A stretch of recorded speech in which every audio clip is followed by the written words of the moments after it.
यह कहानी रुला देने वाली प्यार की कहानी है।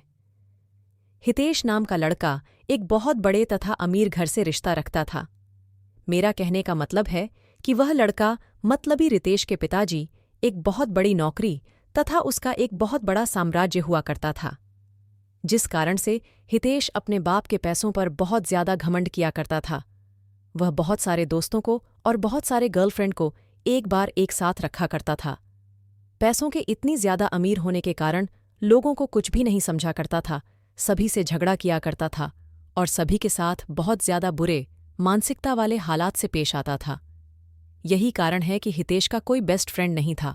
वह जितने भी फ्रेंड के साथ रहता था, जितने भी दोस्त के साथ रहता था, वह सिर्फ उसके साथ उसके पैसों पर मौज मस्ती करने के लिए रहता था। लेकिन जब हितेश किसी मुश्किल में फंस जाता था तो कोई भी दोस्त उसकी मदद करने के लिए बिल्कुल भी आगे नहीं आता था। हितेश बहुत ज्यादा अपने फ्रेंड तथा दोस्तों के साथ टूर करने के लिए बाहर बाहर देश है जाया करता था, क्योंकि उनके पिताजी के पास इतनी ज्यादा दौलत थी कि कितना भी हितेश का उस दौलत में से पैसा उड़ा दे, उसका कम नहीं होने वाला था। इस कारण से हितेश उस दौलत को लेकर बहुत ज्यादा घमंड किया करता था और हमेशा अपने दोस्तों को बहुत ज्यादा पार्टी दिया करता था और फिर उसके साथ घूमने के लिए जाने के लिए कहाँ करता था। हितेश को लड़की की लत लग गई थी। वह लड़कियों के साथ बहुत ज्यादा है समझ किया करता था। ज्यादा पैसा होने के कारण वह बहुत सारी लड़कियों के साथ घूमा करता था तथा बाहर डांस में जाकर लड़कियों के साथ बाहर डांस भी किया करता था। वह रिसॉर्ट में जाकर लड़कियों को खाना खिलाता था और फिर घूमने के लिए टूर पर जाया करता था। एक दिन जब हुआ किसी कारण से अपनी छत पर टहल रहा था तो उसके घर के सामने एक छत पर एक कहाँ से और बहुत ज्यादा खूबसूरत लड़की टहल रही थी। हितेश अपने पैसे के दम पर सोचा कि चाहे कोई भी लड़की हो, अगर हितेश एक बार इशारा कर देगा तो कोई भी लड़की उसके आगे अपनी एटीट्यूड को नहीं रखेगी। लेकिन वह एक अच्छे परिवार से बिलोंग करती थी। वह लड़की ऐसी वैसी लड़की नहीं थी जो किसी की पैसों को देखकर उनके साथ चला जाए। उस लड़की को हंसाने के लिए हितेश बहुत तरह से उसको लालच देने का प्रयास करता था, लेकिन वह लड़की ऐसी वैसी लड़की बिल्कुल भी नहीं थी कि किसी की बातों में आ जाए।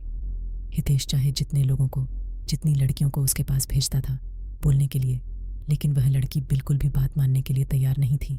हितेश लड़की के लिए मानव जैसे पागल होता जा रहा था, क्योंकि हितेश के अंदर इतनी ज्यादा एटीट्यूड था कि अगर वह लड़की ना कर दिया तो उसमें बहुत ज्यादा गुस्सा आ गया था। हितेश सोच रहा था, जिस कारण से भी वह लड़की मना कर रही है, हम चाहे कितना भी पैसा उसे दे देना कि न अपने साथ उसे घूमने पर मजबूर कर देंगे। एक भी नहीं, पैसे किसी लड़की फ्रेंड को उसके घर भेजने के लिए कहती है, लेकर जाओ। उस लड़की को बोलो कि जितना पैसा लेना है, जितना खाना है, जितना घूमना है, मेरे से ले लो, लेकिन मेरे साथ घूमने के लिए तैयार हो जाओ। लेकिन किसी भी परिस्थिति में वह लड़के तैयार होने पर आज ही नहीं हो रही थी। इस बात को सुनकर हितेश को बहुत ज्यादा गुस्सा आ रहा था। अब धीरे धीरे हितेश बिल्कुल भी बदलने लगा था। हितेश कौम उस लड़की के अलावा कोई भी लड़की नहीं दिखती थी।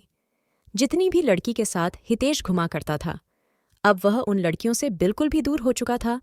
अब वह ज्यादातर वक्त अपना घर में ही गुजारा करता था। जब वह लड़की अपनी छत पर आया करती है तो हितेश अपनी चाहत से उस लड़की को निहारने का प्रयास करता था, उसे मनाने का प्रयास भी करता था। लेकिन शायद उस लड़की को हितेश के बारे में पूरी जानकारी होगी। इसी कारण से वह लड़की हितेश के पास ना जाने के लिए बहुत सारे बहाना बनाया करते थे। उस लड़की के पिताजी एक सरकारी विभाग में कार्य कर रहे थे, जिसका ट्रांसफर होने के बाद वह हितेश के घर के पास वाले अपार्टमेंट में रहने के लिए आया था। वह लड़की दूर से आने के कारण उसका कोई दोस्त नहीं था। लड़की कहीं घूमने के लिए भी नहीं जाया करती थी, क्योंकि घूमने के लिए उसका कोई सहेली नहीं थी। नया होने के कारण वह अकेले घूम भी नहीं पा रहे थे। ऐसे तो वहाँ के ज्यादातर लड़कियां अच्छे स्वभाव की नहीं थीं, जिस कारण से उस लड़की को कोई भी सहेली पसंद नहीं आ रही थी। हितेश उस लड़की को हमेशा ही याद किया करता था, लेकिन ऐसा कुछ भी नहीं हुआ।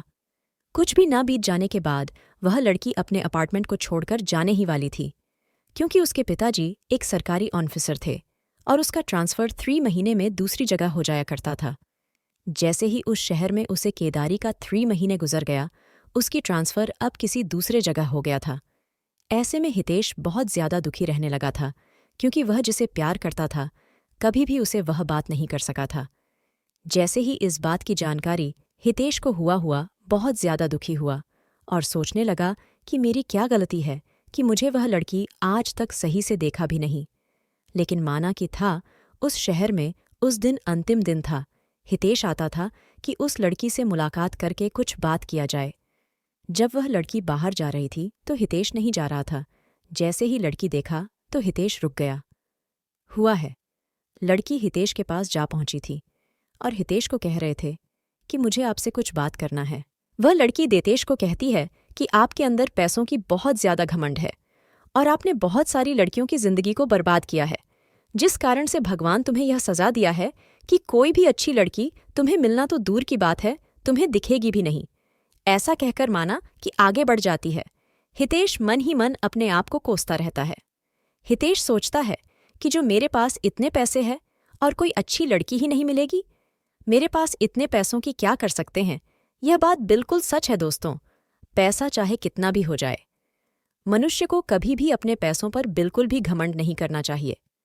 पैसा चाहे जितना भी हो जाए, वह आपके कैरेक्टर को नहीं सुधार सकता है। यदि आपके पास बहुत ज्यादा पैसा है तो उसे संभाल के रखी है, वह अच्छी चीजों में उपयोग करें। यह कहानी जरूर आपको अच्छी लगी होगी। अच्छी लगी तो चैनल को सब्सक्राइब करें और बेल आइकन प्रेस करें ताकि आने वाली वीडियो सबसे पहले आपको मिले। बहुत बहुत शुक्रिया।